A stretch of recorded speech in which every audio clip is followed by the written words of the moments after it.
Hey everybody, Grace here. I'm actually in Vietnam right now where I'm on an incredible trip riding a 150cc motorcycle around the country.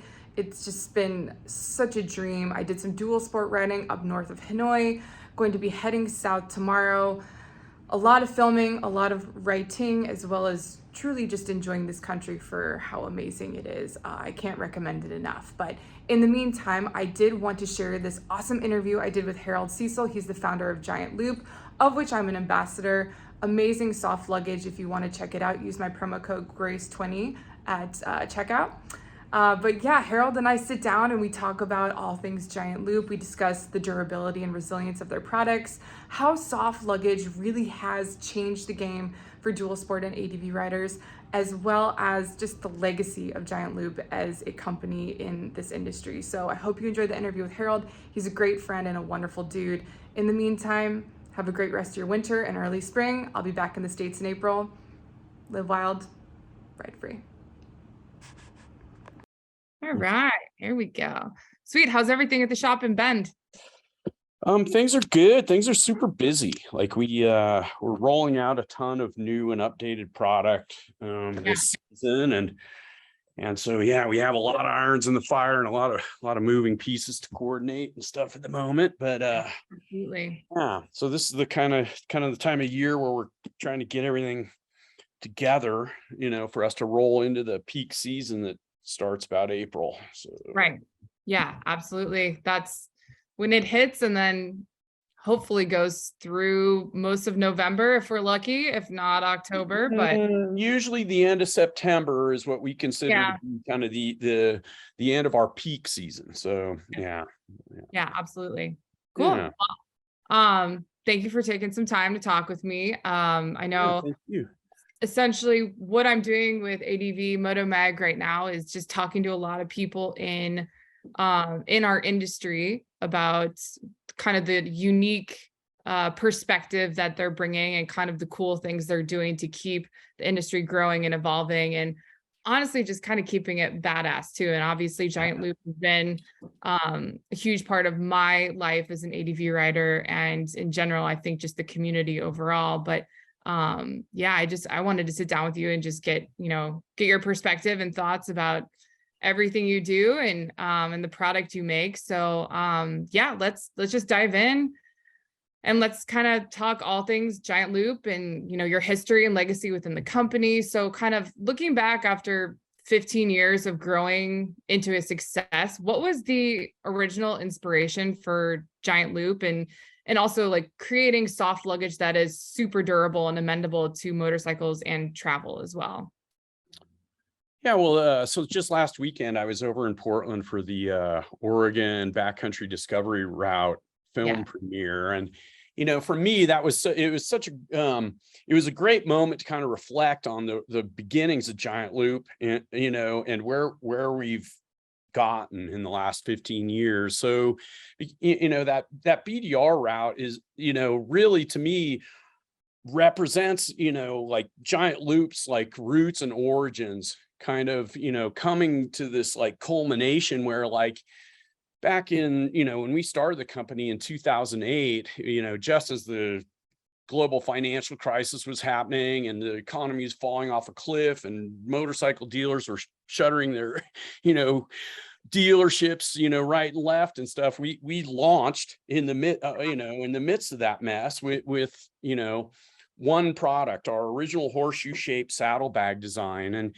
and that design was totally an outgrowth of us wanting to go ride our dual sport bikes and head out like into the desert down through Southeast Oregon to Northern Nevada and so on, and have luggage that wasn't slowing us down, distracting us from just enjoying the riding, stable on the bike, rugged enough to take a tip over and just pick it up and keep riding and so on. So, like that is what we started, wanting to share with people was that experience and the ability to do self-supported motorcycle adventure. And, I think that one of the things that I kind of immediately realized after we launched Giant Loop is I always kind of had a sense for how good we had it here. Yeah. But as soon as we launched Giant Loop, I had people literally contacting me from all over the world saying, hey, mate, like you guys have like incredible riding right out your back door. I wish I had that kind of riding. Right. Or people in Australia like, oh, our riding's a lot like yours. And, and gee, if your gear will hold up to that, then, it'll be perfect for the Outback or whatever. And so, yeah, I think that, that is kind of what we were trying to do from the beginning. Like our slogan, go light, go fast, go far, kind of encapsulates, I think that vision. We wanted to be able to, move through rough terrain at pace and not have to, creep through stuff because our bags were flopping all over and shredding themselves. And we also, we saw an opportunity actually to help people like racers, in their training and racing and so on as well. And then, going light, I mean, to me, that just always seemed like a natural and obvious thing. Like, I still find Absolutely. it puzzling that people struggle with understanding the benefits of that. But, as a kid, I toured on a bicycle, before I ever had a driver's license and could legally ride a motorcycle on the road. And when you're touring on a bicycle, you're shaving grams, you're, cutting the handle off your toothbrush kind of stuff, right? Like, and so when I started, packing gear on a motorcycle, I could just never see the attraction and wanting to bolt a bunch of big metal racks and huge aluminum boxes and like other heavy parts that are just going to break and fail and, be sources of problems under rough riding conditions and so on. So, yeah, so that's the go light part. And then, the go far part was, again, like the name Giant Loop, the origin of the company name is literally that, we kind of looked at it as a motocross track is a little tiny loop. And then you go out to, a trail system like east of Yeah. town here, and then you can do a bigger loop, Yep. on the trail or whatever. But we wanted to do a giant loop. We wanted to be able to jump on our dual sports here, and ride to northern Nevada and back, and then once we started Giant Loop, to me, I was like, oh, well, the ultimate Giant Loop is the round the world trip, Yep. and Yeah. and now we've worked with a bunch of world travelers who from all over who have taken those big round the world journeys and accomplished the ultimate Giant Loop. So yeah, I guess that's kind of how I would look at our roots and origins. Yeah. Yeah. I could not agree with you more that I think if you are going to build a soft luggage company that's durable and meant for that, I think Oregon is probably the best place in the US to do that. I mean, I was actually just talking to Ben about this yesterday because I was interviewing him, but you know, Oregon in general just has the best and most diverse terrain out of any state. And the stuff and obviously I'm not there right now. It's still home for me though. And when I am home and I get to ride, it's just like you can go do anything. I mean, you can go up in the rainforest for 2 days. You can go out to the Alvord for 2 days. You can get to high elevation, low elevate. I mean, it's just crazy and awesome and a gift of what we have. But yeah, I'm with you on the soft luggage thing. I had hard cases for a couple years when I was riding a GS, and I'll never ever go back after switching over to Giant Loop with the soft luggage because coming from somebody who has been living off her motorcycle for 8 months, like having that soft luggage and that ability to kind of like have everything move with the bike versus having it feel extra is so clutch. And it just makes life a lot easier when you're constantly having to get on and off the bike and be doing all of those things. So yeah, I mean, so that actually leads perfectly into this. So kind of soft luggage versus hard luggage. Obviously, it's a big debate with motorcycle touring and travel. I think when you're doing more of the dual sport stuff, soft luggage tends to be the king in that category. But what do you think are, in general, some of the key benefits to kind of go with a Giant Loop and a soft luggage brand versus trying that hard luggage. I mean, obviously it's just extra and it's bulky. So Yeah. I just, any input you have on that would be awesome. Well, I have to say I'm not as big a hater on Yeah. hard luggage as I used to be, in that Yeah. I do understand that for certain kinds of riding, Yeah. there's a massive convenience to being able to just open a metal cube with a lid and throw your stuff in it and close the lid and ride away. Yeah. Right? Like, so I understand the convenience factor, and especially for people who are spending most of their time on pavement Yeah. or relatively non-technical off-road riding. Right. So there is, so yeah, there's a place for that. I mean, I've kind of given up on the notion that like I need to convince everybody to do things my way, right? Like, it's okay. Yeah. Like I don't need everybody to agree Yeah. with me. I don't need everybody to embrace, Yeah. my notions of, but that said, I just, again, like we had just discussed, like, I just think that the, weight is one obvious advantage. Right. Our panniers and mounts weigh a fraction of what any hard luggage system out there weighs, basically. And then if you remove the racks and you go with one of our rackless options, it's Right. considerably less, so weight is a consideration.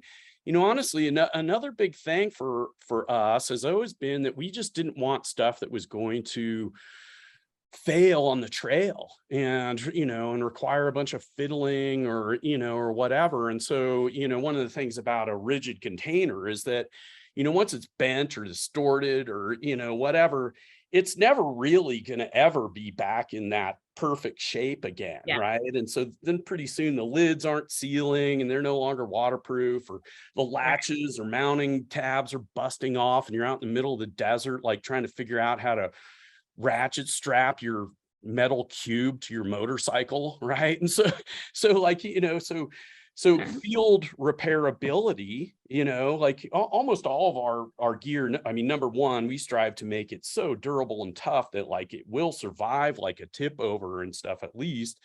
Yeah. And then, even if you do manage to damage it, like usually you can just put a pronghorn strap in there, or find a place to put a little zip tie, or a piece of cord, or there are many easy ways to just do a quick field repair and get yourself on your way, and and then you can address the bigger issue when you get home or whatever. So I think that's another advantage. It is that quality, the field repairability. And then I also just when I'm riding, I don't even want to think about my gear and my luggage. Yeah. Like, that Absolutely. shouldn't be the focus of anybody's motorcycle No, trip. too Right? many other things to worry about. It's not an adventure in Yeah. packing shit on a motorcycle. Pardon my French. Yeah, no. Can for I sure. cuss on here? Yeah, absolutely. But like, to me, like, the objective isn't how much can you possibly pack on a motorcycle. No. It's how little do you have to pack to be Yes. comfortable, safe, and relatively self-reliant and self-sufficient. Like, those are our goals when we're thinking about packing. Yeah. So yeah, I just think that our solutions keep the weight closer to the center of the bike. Right.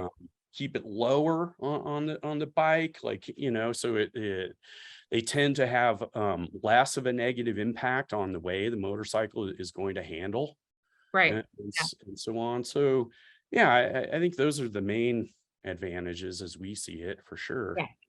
Yeah. I mean, for one note on that, the weight thing. So when I was traveling with, I traveled with Alex Chacon for most of the summer and also the fall, because, we're partners with content creation and stuff. And it's very funny when we're on each of our actual bikes. He's on a T7, but he has all the hard cases and luggage. And even when it's just, we actually like tested our bikes out with the weight aspect of how different it was. And with all my giant loop stuff, it was like nothing compared to the weight his bike was already taking on.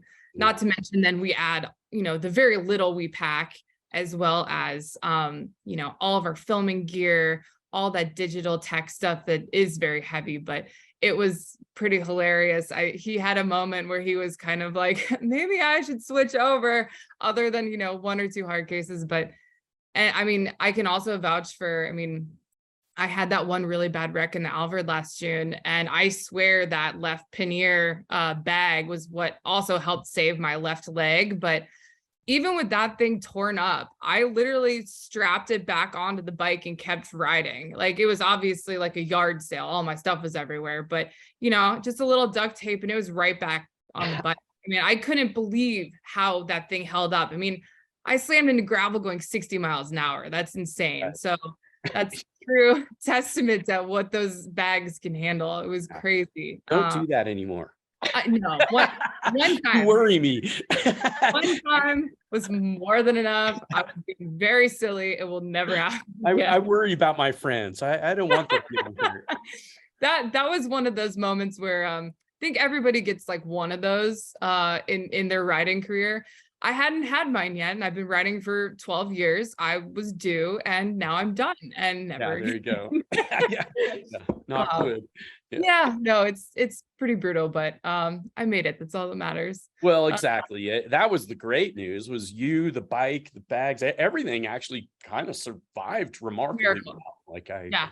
I mean, when I took my bike in to see my buddy who's a mechanic, and he's like, it's just a little crooked, like everything else, like me, you know, at that point, the bike and I were the exact same. We're cosmetically damaged, but everything just needed a little reshaping, and it was a miracle.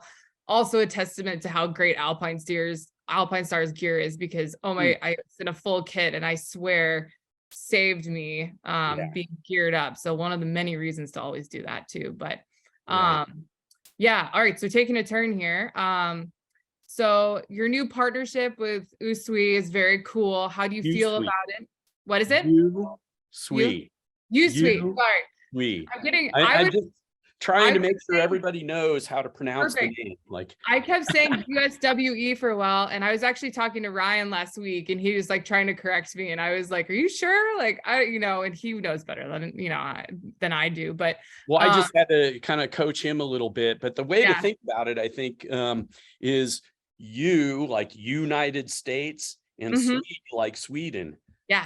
Perfect. So Giant Loop is the United States part, and usually is the Swedish part. So I will never forget it now. That's actually a perfect way to look at it. Yeah. All right.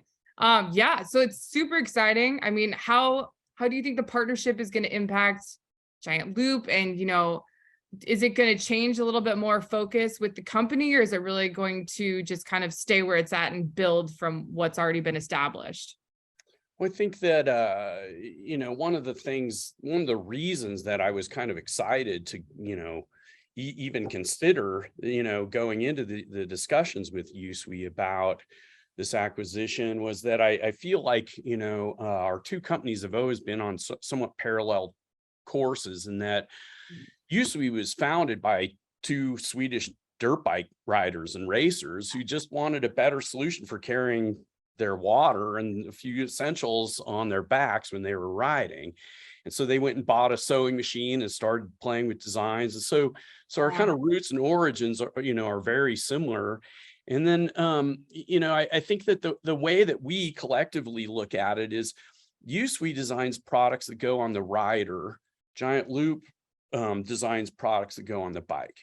Yeah. And so I think that, we're two brands, even though we're, it's all USWE sports, from sort of a business perspective.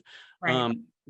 Giant Loop as a brand will continue to be Giant Loop as a brand. We will continue to stay focused on the things that we do really well. And then, and then same with USWE, and so I think that the way it's panning out is basically we're able to complement one another. We're able to offer each other, some certain efficiencies and, and cross marketing and promotional opportunities. I'm actually really excited that a few of the leadership team from USWE are coming from Sweden to the Giant Loop ride this year, because I think nothing really represents who we are as a brand and a company better really than that Giant Loop ride and so on. So I think that, that they get it, Yeah. but I think this will help them understand it even more. Yeah. So yeah, I really feel like it's it's a collaborative partnership. It's not like we're being taken over by a Swedish company. The Absolutely. Yeah. Yeah. Yeah. And I think that was, I think initially, especially when you do have companies that partner up like this, like that's kind of the idea that everyone gets initially, right? Is like, oh, well, they're, they either sold out or they're getting taken over. And I think it is a cool aspect of the partnership you have is you can kind of help each other to build in the respective markets just to make better products overall. It seems like such an awesome collaboration and integration of both companies. It's very yeah, cool. yeah, for sure. Yeah. Thanks. Yeah. Well, Giant Loop Ride, speaking of, so excited for it. It's going to be the 12th one this year, correct? It's the Yeah, 12th that's right. year. Yeah. This is like the big event, obviously, for Giant Loop every year, and it's obviously such a big event. I mean, I love going, and I know, everybody that does go every year enjoys it. I mean, how is it expanded? I mean, we got to talk about this a little bit last year, but like, how is it expanded? I know it started much smaller, and now, we sell out Crystal Crane pretty fast. It's Yeah. fantastic. But Yeah. how has it expanded over the years, and what do you think, like, pulls people in and helps resonate with them about this weekend the most? Yeah. Well, 12 years ago, it started out as a little customer appreciation ride. Yeah. And we, had, I think there were 40 total riders. A bunch of our friends and customers from Washington State came down, and the original format was that everybody met here at our shop in Bend, and then we'd kind of divide up into like 3-4 smaller groups with a sweep and a lead, and we'd kind of ride down to Summer Lake Hot Springs and stay down there. In fact, it's kind of funny, again, like part of that new Oregon backcountry discovery route, these are routes that we used like for our original Giant Loop rides and so on. Yeah. So, and it was, I think everybody just had a great time, and the next year it grew a little bit because they invited friends and other people joined in. And so just kind of organically and incrementally, like everything else at Giant Loop, we've just kind of over the years tried to improve on the experience, build on it, and keep expanding the offering. And so, last year we had 400 people and we had a waiting list of 200, and so it's really evolved into, one of the biggest adventure and dual sport rallies in Oregon. And honestly, one of the largest in the whole country now, I think. Absolutely. And so, we're once again, Harley Davidson's coming back with demos, Royal Enfield. We should have a Zero demo, some Ubco electric utility bikes. Like, I just did a quick count. We have 20 plus vendors already signed up. We have more than 380 people signed up as of right now, and it's the first week of February, so we're anticipating like 600 people there this year. Because we removed the cap and the limitation, which was kind of how many people we could feed and stuff. And I think that, I mean, I love it. Like it's my, I look forward to it all year long. It's my one of my favorite things all year. It's better than Christmas. And but it's fun. I mean, I had such a blast. I mean, last year I was just getting into this community, at the capacity I am now. And it's so much fun. I mean, just everybody is there to have a good time and ride and really just kind of hang out, do some demos. And it's just such an incredible gathering for the ADV community, and really do think it's one of the biggest, especially in the western part of the US. It's got to be one of the biggest ones for sure.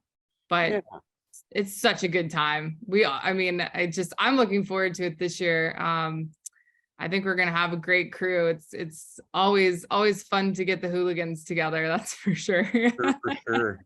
Yeah, and this year we've added another day, so there'll be 2 full days of riding and demos and stuff. So, people won't have to make some of those hard decisions like, gee, do I go for a demo ride or do I go out for the big ride with my friends? You can do both now and stuff. But, Yeah, I just love, sharing that experience with people. As we were talking about earlier, I think Oregon, it really does have some very unique qualities about our riding here. Yeah. And it's so fun to share that with our Yeah. customers and friends. I mean, we have people who come from as far away as like northern Alberta up by the Arctic Circle and, Yeah. the east and, you know, all over, right? And, Yeah. every year we give away a prize to the person who's traveled the farthest. Yeah. And it's always somebody who's traveled many thousands of miles to be there. Chris rode down on his 250 from Vancouver Island last year. So I know God, such a good human, but I'll tell Yeah. you what, it's just anytime we have a conversation about that ride down, and I know he's gonna do it again. It's just it makes me giggle because that last day when we were all leaving, and he's on his 250 and that storm kind of blew in, and thankfully it was like right at the end of the weekend. It couldn't have been timed better, but I was kind of bumping around him and Trav, and I mean, and I was at enough of an angle just because of the wind, but poor Chris was just like hanging on his bike for dear life because that thing's so light. It's just so funny, but so cool how you get so many people from all over the place that just come in to hang out and enjoy themselves and be a part of the community. It's really, really cool. Yeah, it's a really cool group of people who show up every year for sure. Yeah. Yeah. So you recently did a Nepal trip, which looked amazing. I was following your social media very closely. Definitely want to hear more about that. Also, it looked like Giant Loop was going to be sponsoring a tour or is working to do tour sponsorships. Is that something that's going to happen, or is that just kind of a collaborative side project? Well, it's mostly just kind of a collaboration. I've known Christoph, the owner of Far Explorer, for many years, going back to his days as an editor at Overland Journal and so Yeah. on. And so he was actually the one who initiated that whole thing. He had to totally put his business on pause for like 2 years because of COVID. They couldn't run tours. In fact, he and his wife were just stuck in Nepal when COVID hit. They ended up living for months in a hotel in Nepal Oh, and stuff during God. COVID. Yeah. So when he was looking to kind of restart the business, what he's told me is like they weren't sure that there was any business left to restart. Like they were kind of starting over from scratch, basically. Yeah. When he reached out to me and said, "Hey, what do you say we do, a giant loop tour, and we Yeah. provide everybody on the trip with a tank bag and I was like, great, because the thing about, so Giant Loop doesn't really benefit directly financially in any way, Right. but to me, it was about the being able to confidently tell our friends and customers, hey, if you go with these guys, you're going to be really well taken care of and you're going to have an awesome experience. Like we can recommend them without qualification, right? So yeah, that ride just turned out to be all of it, like everything that I could have imagined and then some. Like, it was really mind-blowing. And it wasn't a self-supported ride. It wasn't me just flying into Kathmandu and renting a motorcycle and going riding, like, and I would say thankfully so, because like the reality is that's super intense, like kind of situation there, right? It's Yeah. third Yeah. world, developing world kind of, situation, crazy rough roads, Yeah. language barriers, cultural things like that, like you would literally have to spend many months in Nepal on your own trying to figure out everything that we went and did, and you probably still wouldn't have done like and seen some of the stuff that we went on and got to enjoy by going with somebody who really knew Nepal. And it was kind of we got the best of it, condensed into 10 days or whatever. And so it's not cheap. It was a huge, it's a big investment, but this is why I drive crappy old cars and I live in a cabin in the woods. To me, like travel has always been the thing that if I have a little extra money, that's where it goes, and so it was just mind blowing. I mean, what a cool country, what a special place and corner of the world that like has been protected for centuries from the outside world, and Yeah. that's slowly changing. Yeah. That road that we took into the Mustang Valley Yeah. goes all the way to the China border now. And, that road didn't exist a couple of years ago. Like if, people in the Mustang region, it took them like weeks to get to Kathmandu, in the past, linking together little mountain roads and trails and so on. Now that there's a road into there, things will change. And so I think now is a really excellent opportunity to go experience the forbidden kingdom, that it used to be before it's no longer kind of, that thing that it is. And so incredible trip. Everything went so great that Christoph just added a couple more dates for Yeah, I saw that. 2023. So Yeah. there's a spring date and a fall date. And spring gets you there ahead of the monsoon season. Mhm. And then the fall dates get you there after the monsoon season. So again, like this is one of the things about going with somebody who really knows the geography and weather and all of that, is that he's picked the two best times a year to Yeah. be there and Yeah. and to experience Nepal. So man, if there's any way you can do it, like just put it on a credit card and get On one my of list, those man. 0% interest like credit card Yeah. offers, Yeah. charge it on that and just divide it up into 12 equal monthly payments. Yeah. Like Yeah. this is honestly like, this is what Yeah. I've done for years. This is how I financed Giant Loop. In fact, was credit cards, because I didn't have an Yeah. inheritance. I didn't have investors. I didn't have banker money. Yeah. I literally financed most of Giant Loop's startup with credit cards. So, so you have a plan for paying them off. Yes. It's not a bad tool. No, I mean, as long as you have a plan, you're good. But I mean, that's also just kind of how it is when you love motorcycles and traveling too. I mean, coming from the girl who I live in a storage unit on my parents' property when I'm not on trips and I'm not out riding and filming and stuff, because I want to put all my money into that. That's what matters and what I'm passionate about. Same with you with like starting Giant Loop, right? It's like, I'll figure it out, but in order to get it started, this is just what has to happen, and when you're passionate about something, that's what drives those things forward. But yeah, I think travel and motorcycles, especially if you do love bikes, it's just, there's nothing like it, because you're so engrossed in the environment around you in a way that you aren't if you're in a car or any other vehicle, and you just actually get to experience the country you're in. It's so unique and wonderful. And I wish more people did it, because once you do it that first time, it's just never the same after that, and yeah, truly. Yeah. it's very cool. I mean, I'm about to head to Vietnam, as you know, and I'm going to spend like 4 weeks on a bike just riding around. And I can't tell you, I mean, you can see it on my face. I'm just like, I can't tell you how excited I am to be there and do that. But it's why we do what we do is for those moments and those experiences. So very, very cool to hear that he's going to do another round of trips. And I have a feeling they'll probably do well. I know there's a lot of people that want to go see Nepal. Yeah, I hope so. I think I'm always so inspired by people like you, because I think that when you tell yourself someday has a habit of becoming never. Yeah. And instead, like people like you and myself to some degree, we say, maybe I better do it now. And I'll figure out the details, because if I don't do it now, there may not be a later.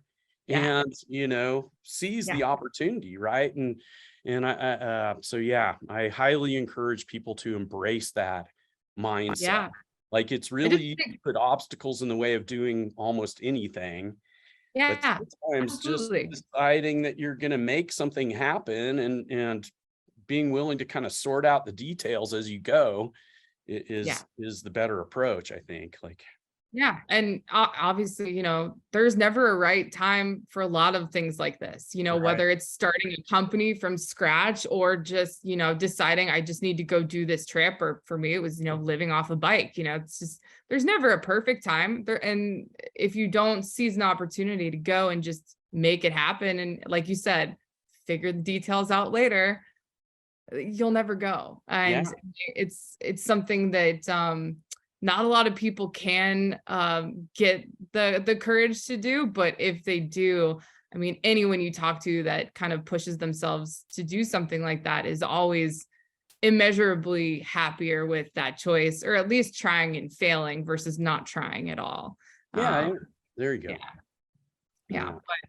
Yeah, I mean, it sounds awesome. I mean, your pictures looked amazing. I was loving watching the stories you put up from Nepal, especially being stuck in winter here. It's just like, oh God, I can't wait to get back on the road. But no, it's great, man. I mean, how are you guys are obviously real busy right now? Are you just kind of filling product and stuff with Giant Loop and getting things rolling for summer? And Yeah. So yeah, we have, we've updated like almost every product in our line for yeah, this season in some way or another.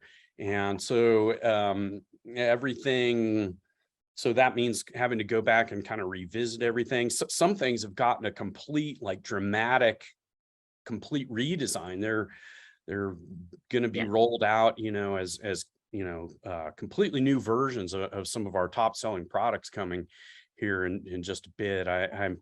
I have to kind of bite my tongue a little bit and not spill the beans, but yeah, like, yeah, we have a new version of our tail rack out already. We're in the process of kind of phasing in the new graphics on products and so on. I really love making stuff like that. That's one of the things that really excites me. And so I love the whole product design and development process. But yeah, we're kind of up to our eyeballs in it at the moment. Yeah. Oh, it's awesome. I'm so excited to see the upgrades and the things that are new. And it's always cool to kind of see. I mean, even if the technology doesn't change, it's more of that sometimes those little details of the design element can make a world of difference with luggage and all of that stuff. So it'll be very cool to kind of see how those things pan out. Yeah, Awesome. thanks. Very cool. Yeah. Well, thank you for giving me a little bit of your time. I appreciate it. Well, it's good to connect. It's been a little Yeah, while. So I yeah. know it's been a minute. I know. I think last time I saw you was right before, was it in October when I saw you, I think, for a minute? Yeah. Yeah, Yeah, it's you just stopped by the shop. That's right. yeah, yeah. It's just been nonstop since then. But I'm so looking forward to Giant Loop and being back for the ride in June. And I'll be bopping around Bend for most of the month of June to get to Tour Tech and stuff too. So Great. so we'll have to get out and ride and do some fun stuff while I'm back. But yeah, Yeah. cool. Sounds good. All Well, right, safe man. travels. I Thank enjoy you. following along with your adventures too. So Yeah, thank you. I appreciate that. Yeah, just yeah, I'll follow along the journey. It should be quite a wild ride here for the next 2 months. And yeah, have a good rest of your day. I'll see you in June. Be great. hey, thank you. Bye, Harold. Bye.